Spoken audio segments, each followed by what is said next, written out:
Bahamas records its 9th COVID-19 death. Hello, I'm Julian Reed, and we're with you live. Well, a 50-year-old man is reportedly the latest victim of the coronavirus. Now, the Ministry of Health is expected to have a press conference at 5 p.m. to update us on all COVID-19 matters. So we expect to hear more details about this death. And it will be here or live on the ZNS network, so we hope that you will stay tuned in. Well, the stats now. Of course, you know now that we have 9 deaths from COVID-19 in the Bahamas, but we have 53 cases, as last reported, 6 people recovered, and 712 in quarantine.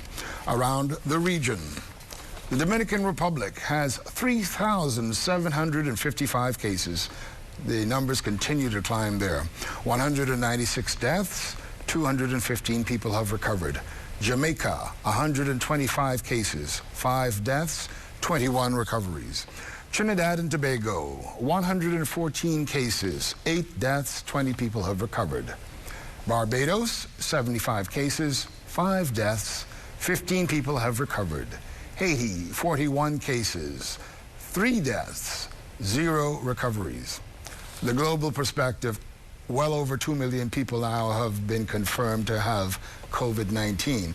2,119,700 at last count. There have been 141,971 deaths. 535,513 people have recovered. Now, the United States, which continues to lead in numbers of infected people, are actually reporting more than 1,300 deaths overnight. There are 653,751 cases, 33,434 deaths, and 1,315 people died overnight, as I was saying before. 33,903 people have recovered.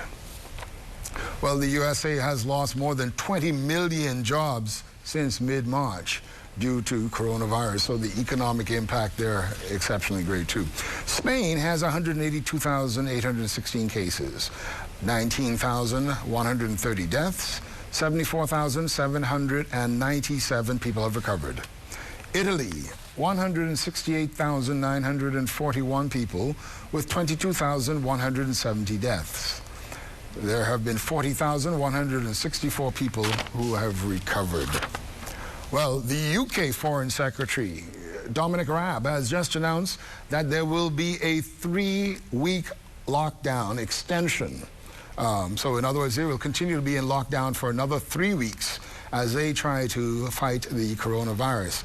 It comes as the UK recorded another 861 coronavirus deaths overnight, taking the total number of hospital deaths to 13,729.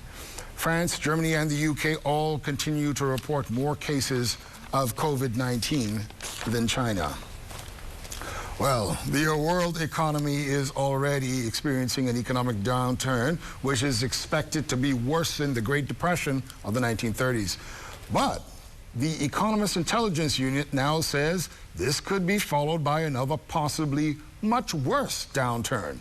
World governments are giving trillions of dollars in stimulus packages to help prop up their economies, but the EIU warns that sovereign debts that they are racking up may push the global economy into a second recession. Well, the international impact, of course, is going to affect us here at home, and it already is. Cleo Murphy spoke with the Deputy Prime Minister on this. Deputy Prime Minister and Minister of Finance, the Honourable Peter Turnquest, agrees with an assessment by the International Monetary Fund that the global lockdown due to the COVID-19 pandemic will spark the worst recession since the Great Depression. He says the economic recession in 2008 does not even compare, as during that time there was still activity in some parts of the globe. This one is affecting everybody and is devastating because it's not only shutting down international trade, but also domestic trade. And so there is really no relief for that internal pressure. And so we're seeing significant effects on business. We're seeing significant effects on individuals and families as we all watch the deteriorating balance sheets and the deteriorating resources, financial resources of individuals' families as they are laid off. The IMF has predicted that global growth will fall to negative 3%, concluding that the novel coronavirus has led to a crisis like no other. Turnquest says the crisis is historic for the global community, and every country is trying to figure it out and provide for its citizens as best as they can. He says the most obvious sign of disruption has been to global travel. It is also affecting trade, global trade, which is having knock-on effects in terms of interrupting the supply chains and processing plants throughout the world for goods and services and food that people need. The IMF has determined that cumulative output lost during 2020 and 2021 as a result of the novel coronavirus could amount to as much as $9 trillion. The Deputy Prime Minister says the virus has disrupted all the gains the world has made when it comes to economic progress.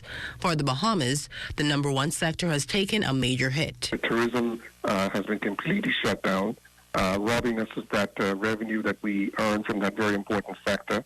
And we also have this shutdown and curfew in the domestic economy that is further exacerbating the economic hardship on ordinary Bahamians as well as business owners.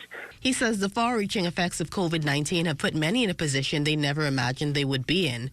Here at home, he says government is trying to plan for the recovery in the aftermath of the COVID-19 crisis, as they also try to provide for Bahamians who are now in need. We're in discussions now with all of our stakeholders to see where they are, what the challenges may be for them as we look towards reopening the economy, what stimulus they may need in order to get them up and going as quickly as possible. We're looking at the kinds of projects that the government can initiate that will help to absorb some of the labor capacity that is out there. The Minister of Finance says officials are also encouraging Bahamians to reimagine the economy and how they will operate in a new environment as remote work may become a part of the new normal. Cleopatra Murphy, ZNS Network News. Well, financial expert Gowan Bowe agrees with what the Deputy Prime Minister has said, but in fact he says that we can expect a radically altered Bahamian economy that will seriously affect our quality of life. Here's what he had to say. We are going to have to prepare ourselves for what I would say, tightening our belts, not as a cliche, but understanding that ultimately some of the luxuries, some of the comforts that we had afforded ourselves because of the prosperity in the nation may have to be foregone. And it is only a temporary, if you will, give up of such luxuries, that ultimately if we stay focused on there always being a rainbow after a rainy day, there always being light at the end of the tunnel, there always being sunshine coming through those dark clouds, we have to remain positive, because in reality economic prosperity is a self-fulfilling prophecy.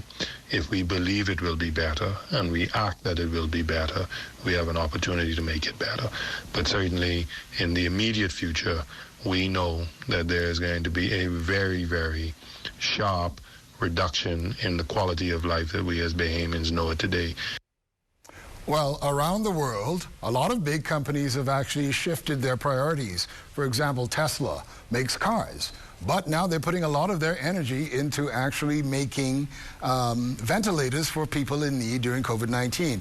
Here at home, the John Watling's Distillery is doing something different than making just fine liqueurs. John Watling's Distillery actually joining more than 600 spirit manufacturers that are actually making hand sanitizers to combat the global pandemic. And as the only supreme spirit manufacturer in the Bahamas, Mr. Jose Portuondo, who is a co-founder of the John Watling's Distillery, said, and I quote, "We see it as a war effort." He says, "We are lucky to have an inventory of ethyl alcohol to fight against this virus. For John Watling's Distillery, there is no question in doing our part. Like the rest of our industry, we shifted our business to meet the needs of our community and those on the front line." Now, of course, if you are looking to get some of the John Watling's hand sanitizer, it will be distributed to grocery stores, pharmacies, clinics, and hospitals will also be coordinated through the Bahamas Medical and Surgical Supplies Limited at 159 Shirley Street. And we'll just take this opportunity to remind you that when you're going to wash, You should do it for at least a minimum of 20 seconds and do it frequently. Well, can you imagine going to Florida just for a couple of days but end up stuck there because of coronavirus? Well, there's a family out of Grand Bahama that did, and Shoshina Rolf Farquharson tells their story. It's supposed to be a 3-day trip for the Bannister family of 5 has now turned into 3 weeks, with no return of coming home in sight. Ricardo Bannister says his family traveled aboard Valeria to collect his son, who went to the United States for a short stint after receiving structural damage post-Hurricane Dorian. But when it was time to come home, he was informed by the ship that they could no longer accept passengers due to the closing of the country's borders. Gave me the assurity that they'll be coming back, but so I had to take the chance, I guess, to do so, but I guess the chance was too slim. Weeks later, he says his family is in a very scary situation. While they have received some assistance from the Bahamas Consulate Office, his fear is that they will soon become financially strapped in a foreign country. I would more likely say that we will be running out of money shortly. Let's put it like that. Because, you still got to be able to eat and have a vehicle to get around. I would say the only benefit we have right now is because we're in an apartment where my daughter stays, because we got an apartment for her to do her college. And right now we're in the apartment now. Yeah, she has other roommates. And with 3 kids back home in Grand Bahama, he says they tried every option to return, including organizing a charter flight. However, they are still not allowed to come back into the country. At this point, he's making an appeal to the government for his family and all others who are stuck abroad. In the U.S., I understand they are taking back they're taking back their people in. Let's put it like that. Their citizens from different countries to get them safe in their country. So I feel that, since there's so many people over there, it would be possible to make that choice. And if they have to put us in a big room, then have us on, and have us not sitting there until they feel that it's safe for us to get out then. We'll have more for you after this.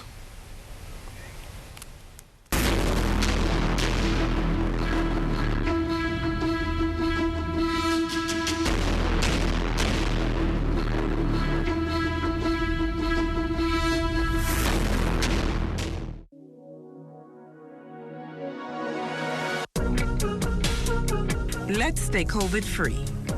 Remember the 3 S's: sanitize, social distance, and stay inside.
abuse, domestic violence, suicidal tendencies. Are you being stressed out from these problems? Call the national hotline at 422-2763 or 322-2763. There are trained social workers available 24 hours to help you. Know that you are not alone in this. Everybody, I on TV. Look, I on TV. Mom, guess what it is? That's me. Bartend, do you see me? I on television. I gotta tell my girlfriend I on television. Hello? Babe, turn your television to ZNS. Quick, I on television. I don't have a TV in there. We have Wi-Fi, though. We have Wi-Fi. That's fine. They upgrade now. You can watch it live from your phone. You just have to download the app. All right, hold on. Go to the App Store, type in ZNS, download the app, and you'll be able to watch ZNS straight from your phone. Hurry up and start over again. Get your news and more anytime, anywhere with the new ZNS app. Stay connected from around the globe with our live stream news updates, all in the palm of your hand. You can also listen to the ZNS Radio Network for your favorite music. Go into your Apple or Google Play Store and download the ZNS app today. Present check. Miss I's a star now. I still gotta pay. Now you can watch the ZNS network of channels absolutely free. That's right, ZNS is now broadcasting 3 separate channels, free to air on Channel 13. One channel has the regular ZNS TV HD programming. One is the Parliamentary channel, and one is the 24/7 television community page. These channels may be accessed simply by attaching either a rabbit ears antenna or an indoor amplified antenna to the RF input connector on the back of your digital television or flat screen TV. Once the antenna is connected, select TV mode and choose Auto Scan, and your TV will automatically pick up Channel 13 at no charge. Once you're on Channel 13, just use the channel selector to go to each of the 3 ZNS free channels. Antennas are available on many sites online.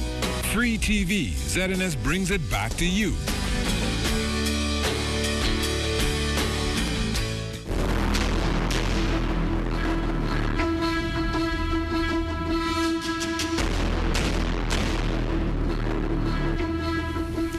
Well, it's just been over a month since the first case of COVID-19 in the Bahamas, and the government was forced to take stricter measures that are now impacting us all in some ways which we didn't really hope to be impacted.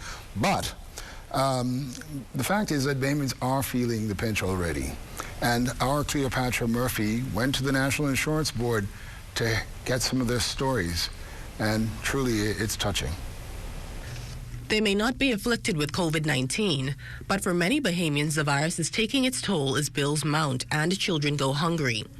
This was the cry of a father of 2 who did not want to appear on camera, but the man, like hundreds of Bahamians, lined up outside the National Insurance Board, hoping to access unemployment benefits to feed his family.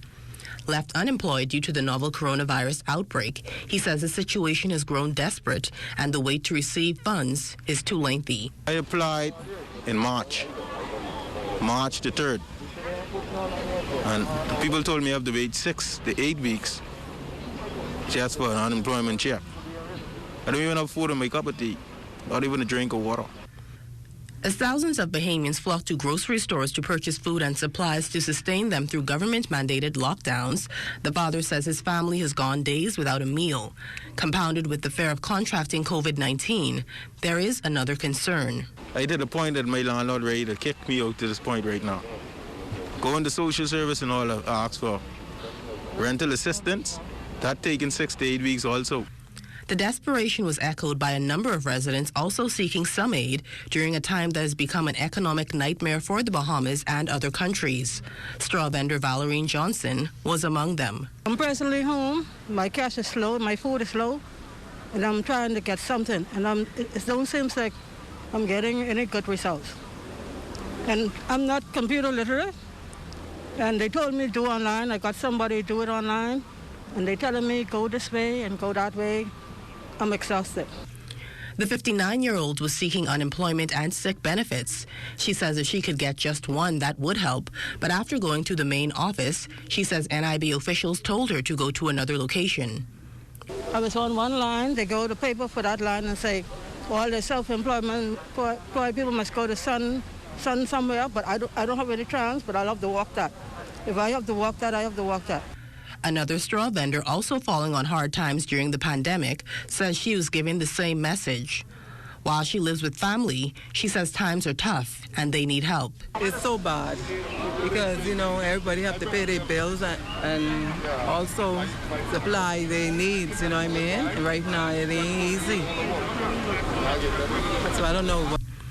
As someone used to providing for herself, the resident says the current situation is difficult. It's my end right now. It's very bad and, you know what I mean? So I don't know what the outcome's going to be. All you have to do is just pray, that's all you could say. While residents in dire need say relief is not coming fast enough, Minister with responsibility for the National Insurance Board, the Honorable Brenzel Rowe, says he understands, but due to the circumstances, he is satisfied with the pace NIB is operating. This process was just announced to us less than 2 weeks, and we have made those payments to individuals in the major hotel companies. I know we're having some slight issues with persons in smaller companies because their process is a little bit slower because some of them are not up to date totally. In some acknowledgement that residents may be falling through the cracks during the COVID-19 pandemic, Prime Minister the Most Honorable Dr. Hubert Minnis announced on Monday the pending formation of a food security task force to facilitate access to food for those at risk for food insecurity.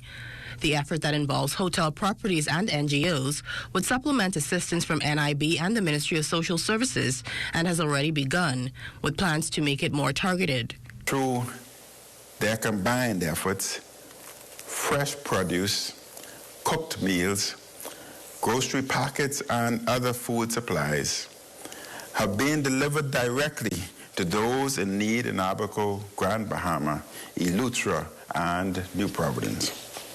The Prime Minister also announced plans for a soon-to-be-unveiled rental assistance program, but until the help manifests, residents reeling from the economic downside of the novel coronavirus wait. Cleopatra Murphy, ZNS Network News. Well, for years, if you travel down Wolf Road and past Great Commission Ministries, you'd see a lot of people lined up looking for foodstuff and also for clothing.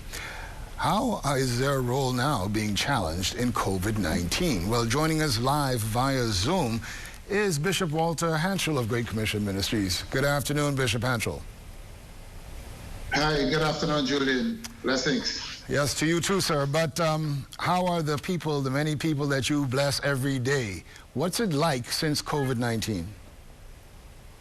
Well, we are going through something that we've never experienced before, Julian.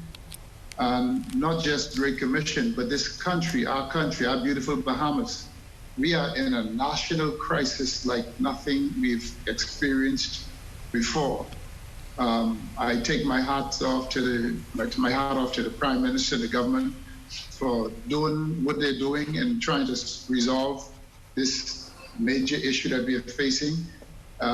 We've never seen so many persons hurting as what we are experiencing right now. And I'm speaking about not just the poor persons, I'm speaking also about the middle class. And we've never seen it like this. I don't know how we're going to resolve it, but we need some divine intervention. We need some solutions. Most of the countries around the world don't have a clue how to fix this problem. And I know that if we pray, if the Prime Minister requested prayers, we need just a time now for the country to unite, pray for solutions, pray for the leaders, and this is the time for all of the pastors, everybody to rise up and go on the front line and do what all we could to help. Tell me though, Bishop, tell me, Bishop, the people that you serve every day, are they coming even more so now for prayer? I want you to tell us also, though, how it's changed every day. I believe you're getting bigger numbers than you were before. Yes, our clientele has grown tremendously. We've seen about 300 new persons that came to us in the last week that we never saw before, and mainly those are persons who've lost their jobs and they have no food in their homes, and they're waiting for assistance from social services and also from the National Insurance Board. And I know that they're doing their best, because I know they're overwhelmed just like us. And but we have to find a way to get food and financial aid to our people. We must find a way to reduce or even eliminate the red tape and find a way to get food into their hands. I thank God for the food task force that the Prime Minister and the Ministry of Health just got started. We support that completely. We've not, I know they said it's just in the planning stages right now, and so many NGOs are involved. We need that, but we need to find a way to get food to people before this lockdown. Last weekend, when we had that 5-day lockdown, Julian, we had families that were stuck in their homes and they ran out of food. They had no food in the homes, and a lot of these people had children in their homes, in their houses. Some families had as many as 7, 8 children, and they ran out of food. And they called us for help, for emergency help. We were able to get to most of those families. We give them some either hot food or grocery bags that they could cook. But so many other families are going through the same experience. I know there were many that we couldn't get to and that didn't get to us. But we need to make sure that before the lockdown on tomorrow, that everybody has food in their homes. That's a must. Mm-hmm. And Great Commission, we're doing what we could. We've purchased food every day this week in the thousands, cases of foods, and we've been distributing to everybody. We've been getting some help from some of our financial donors, some of our churches, some of our pastors have reached out to us, some business persons, and we appreciate that so much. But we need more help. So if we could get more help, we could do more. We could reach more persons. We could, and I have some. I think I want to recommend 1 or 2 solutions that we could do as a country to help this burden, to help relieve the stress and the pain that so many people are going through. First of all, we need to deal with our food supply. We need to make sure that there's enough and sufficient food in the country. I heard the Prime Minister said that we don't have a problem with food, but I also heard in the U.S. in some pockets that they're saying they have some issues with food. And so we need to make sure that food supply, we have sufficient food supply here on this island and in all of our islands, because if we run out of food, we are in deep trouble. There's one thing we cannot live without is food and water. So it is our prayer that we would get sufficient food in this country, that the food would continue to come into the country, that nothing happens to stop that. Also, we are asking persons, with this prolonged shutdown and for the COVID-19, what is happening is that we have mass unemployment, we have business closures, we are seeing so much unrest now and uncertainty, and people are doing things that they would not normally do just to survive. So many people are in survival mode. We must understand that. So I'm asking everybody to be careful out there. People are going to find ways to steal, and crime might increase. But I want to thank God for the police, who's doing an excellent job keeping us safe. In particular, our new Commissioner Paul Rose, is doing an excellent job with his officers, and I want to commend them for what they're doing. But I advise everybody to be careful as you move around. Be careful. Absolutely. Yes. Bishop, I also want to ask, because we're coming up right now to another lockdown. Well, weekends from now on will be lockdown weekends, right? 9 p.m. Friday to 5 a.m. Mondays. We can expect it for a while unless things change. But we don't want you told us last week you heard of stories of people who ran out of food. How can we stop that from happening this weekend? I know donations are key to you. How can we get more donations to you? And also, what about volunteers? Do you need more volunteers? Are people less likely to volunteer now because of the fear of COVID-19? Yeah, volunteer. We have some volunteers in place, but we realize that a lot of people will not come forward to volunteer at this time because of the COVID-19. But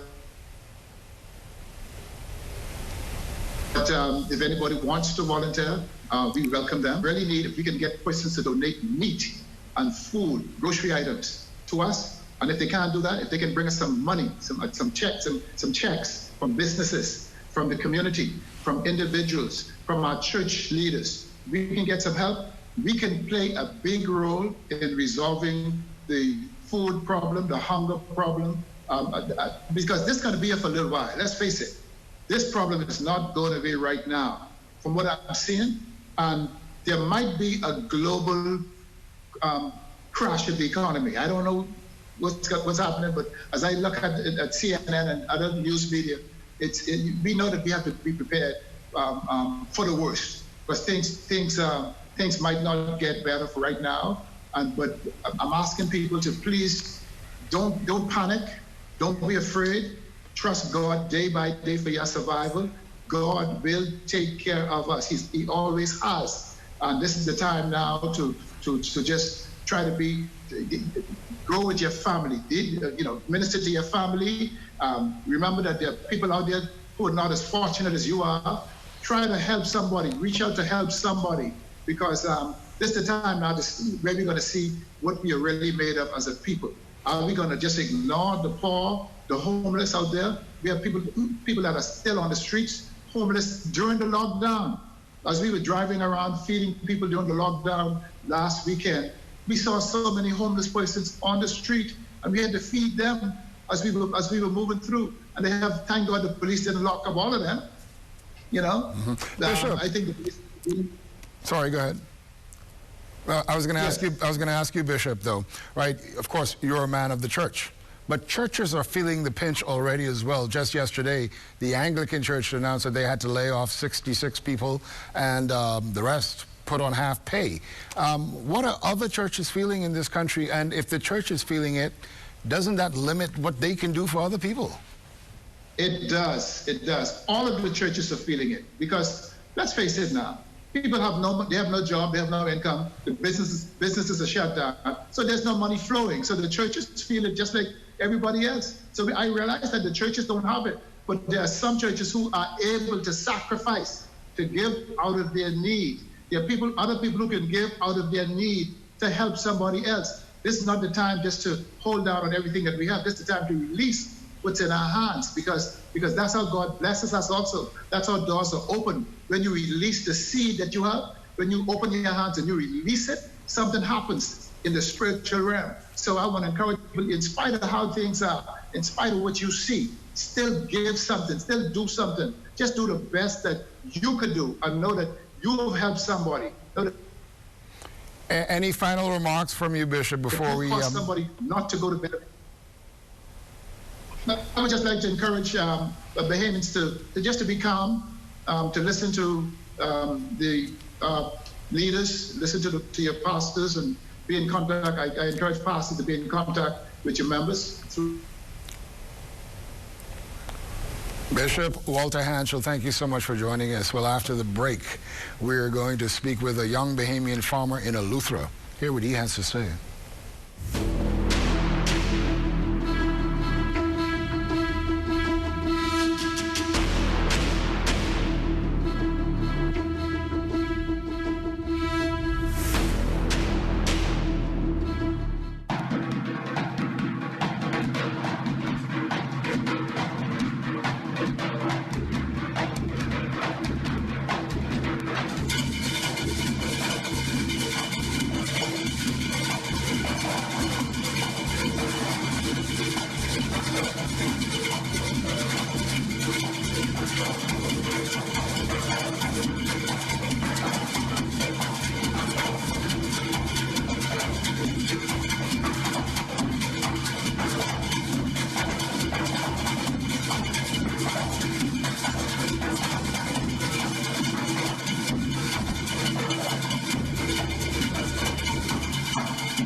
Let's get it right, Bahamas. Stay safe, stay healthy, stay 6 feet apart.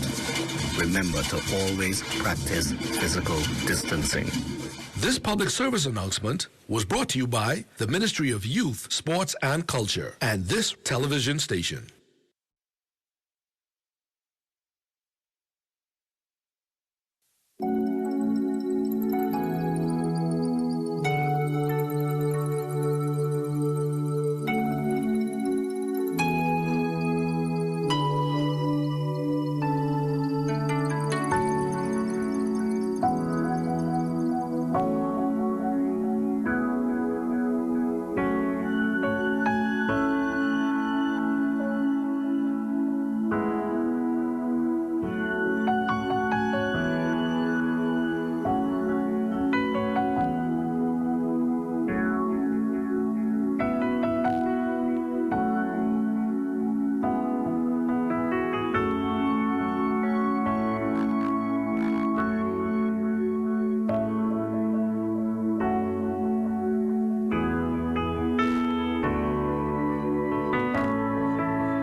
COVID-19 continues to impact the Bahamas and the world.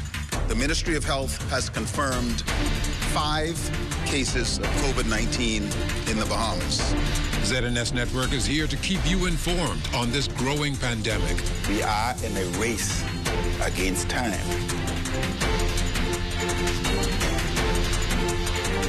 With team coverage, hourly updates, news, and special reports with information that is important to you.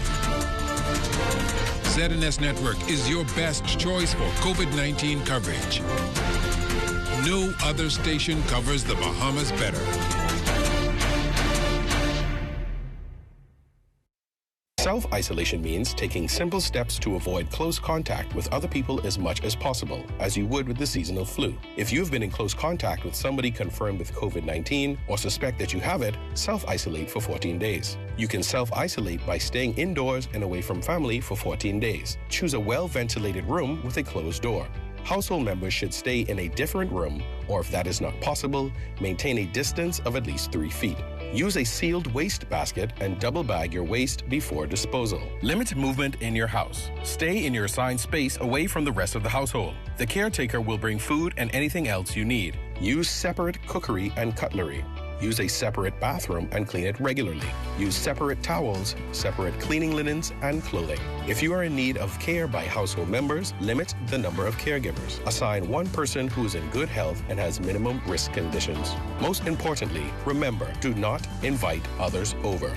Should you or anyone you know feel that you've been exposed to the coronavirus, contact the COVID-19 hotline at the Ministry of Health immediately. To reach us, call 376-9350, 376-9387, 300-2619, or our 24-hour hotline at 502-7382.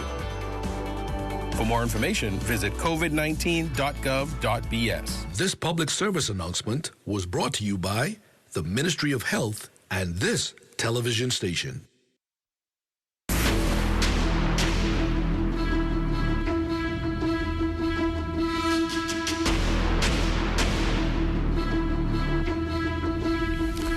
Welcome back. Now, farming is not the future. Farming is now, thanks to COVID-19. Well, we're going to go to Eleuthera, where a young Bahamian has understood this for quite some time.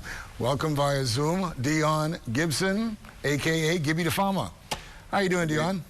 I'm well, Julian. How are you? Oh, not so bad. How are things in Eleuthera? Let us know what part of Eleuthera you're in anyway right now. So I reside in Palmetto Point. However, I work in Rock Sound, so I do commute going back and forth. What's it like during this COVID-19 period?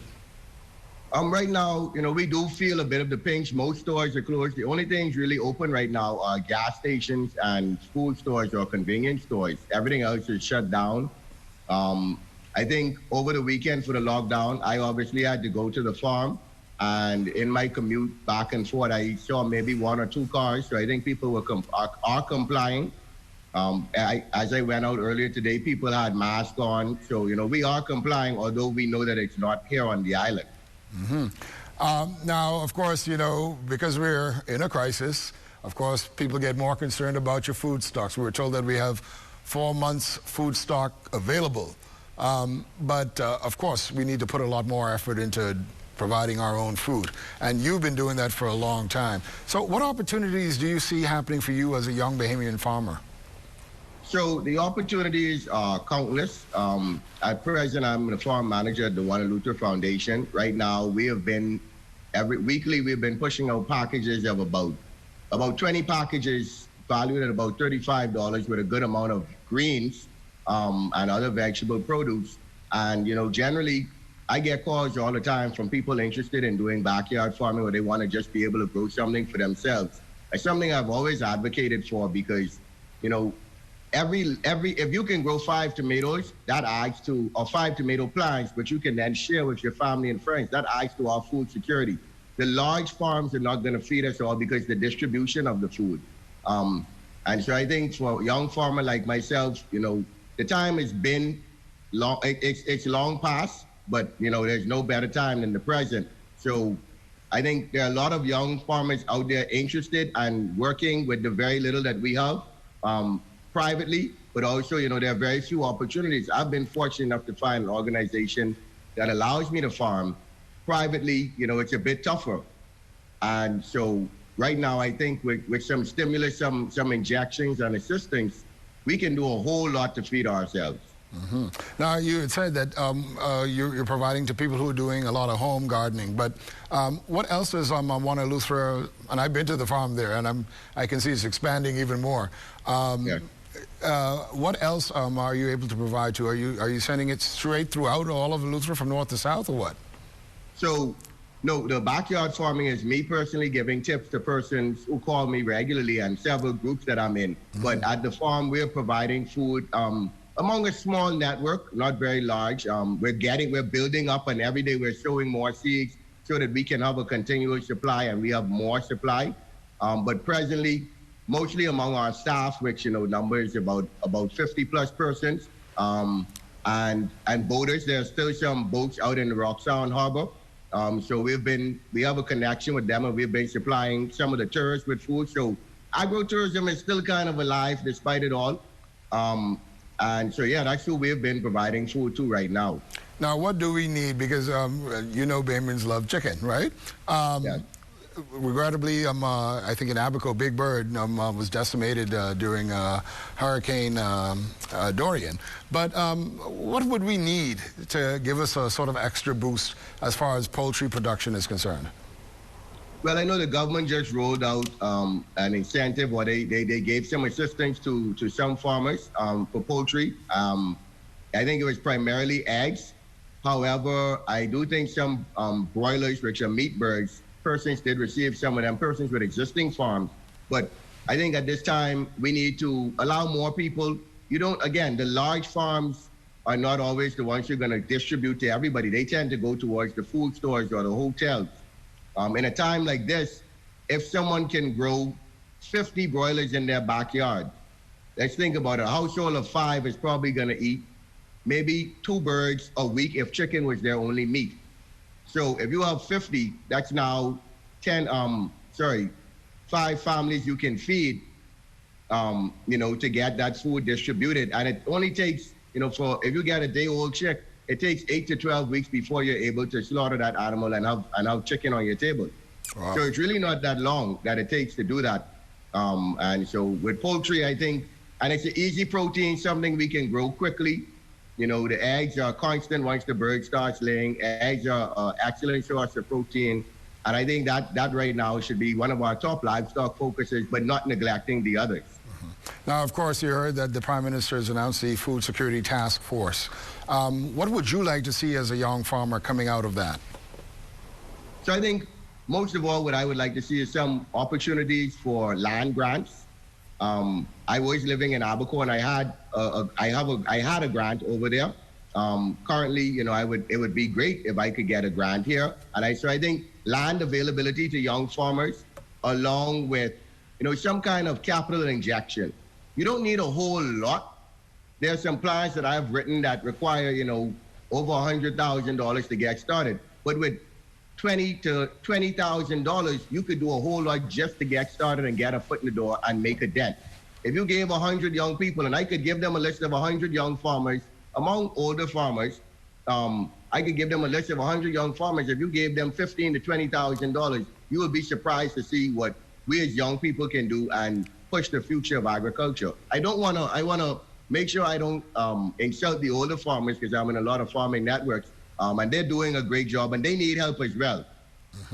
What kind of technological advancements are you able to take advantage of now to help boost your production? So at this time, we actually have a hydroponic system at the farm right now. It's a tower vertigrow system that allows you to grow a lot more in a limited space. So I think that system, we have about, I think it's 12 plants in one tower. And that tower only takes up 1 square foot vertically. So these are technologies that we can use. I know the government said they will be assisting with some hydroponic setups. And there's a bit of a learning curve to it, but I think that once someone gets a hold of it, it can make a huge difference. It's soilless, mostly. And, apart from that, there are a lot of, in terms of livestock, it's not super technological in terms of what you do to produce. Maybe the processing part of the animal, of the meat. We have 1 abattoir in the country. We need at least something small on each of the islands, because in order for that meat to be sold commercially, a vet has to go and perform a pathology report on that animal. So, we need to look into getting these things going up and running, and, better packing houses so that the farmers can produce them, push their stuff out, and it be properly presented, because a lot of restaurants and roasters, they tend to say the produce doesn't come appeasing to the eye. Any additional challenges as far as distribution concerned? I know that the mail boats are still running, and that has always been the main link between the Family Islands and Nassau, the capital. At this time, too, though the Family Islands have a small population, they need to keep food for themselves. But I think, distribution, it trickles down to the distribution of wealth, really. If the wealth is not distributed fairly, and you have persons who can't afford it, it's very hard for a farmer to say, I'm going to give you produce. It costs to produce. Farmers are not wealthy. We have, if any, wealthy farmers in the country who are not wealthy from other things. So it's difficult for a farmer to just give it. I think if we talk about produce, perhaps we can look at increasing the government subsidy afforded to farmers. It's been at the same thing it has been for the past 40 plus years. It's time to revise that, and then farmers can give a little more and say, okay, here we go, this goes to the packing house, or maybe we can say, okay, it goes to social services, who distributes it to persons in need. Mm-hmm. Well, I'm going to just veer a little bit before we go off. I can give you the last word, but how's the church life there now? I know you're a church boy. Church life in Eleuthero, yeah. So the last church service I went to was the Patronal Festival of St. Patrick's, and I feel like the bishop only allowed that because it was the Patronal Festival, and that was March 14th. And, it's null and void. Thankfully, being an Anglican, the diocese has morning devotions that are sent out, and every Sunday there are services that you can watch online and take part in from your home. So that's what I've been doing as a devout Anglican. Actually, any other words you want to say before we close this section? I just like to, tell everyone to support local farmers. There are a number of farms and farmers out there and produce houses that have fresh produce available. I don't really want to call any names because I might offend some, but take a drive down Cowpen Road. I know the government restarted the farmers market on Saturdays. Go out and support the farmers. If you're on the Family Island, you probably know the farmers. Go out and support them. Spend a couple dollars with them so we can keep the money circulating in the country, because it makes no sense sending it out and nothing new is coming in. Deon Gibson, thank you so much, and be safe, my friend. Thank you. Likewise. All right. That was Dion Gibson, a farmer in Eleuthera. Now, before we close, I want to remind you that the Ministry of Health will hold a press conference to give an update on the status of COVID-19 in the Bahamas. Of course, you might have heard by now that a ninth person has died from the illness, a 50-year-old man. But before we wrap up, today is the birthday of the Prime Minister of our country, the Most Honorable Dr. Hubert Minnis, and the Minister of Foreign Affairs, I understand, Mr. Darren Henfield. We wish them both well. I'm Julian Reed. We'll see you again.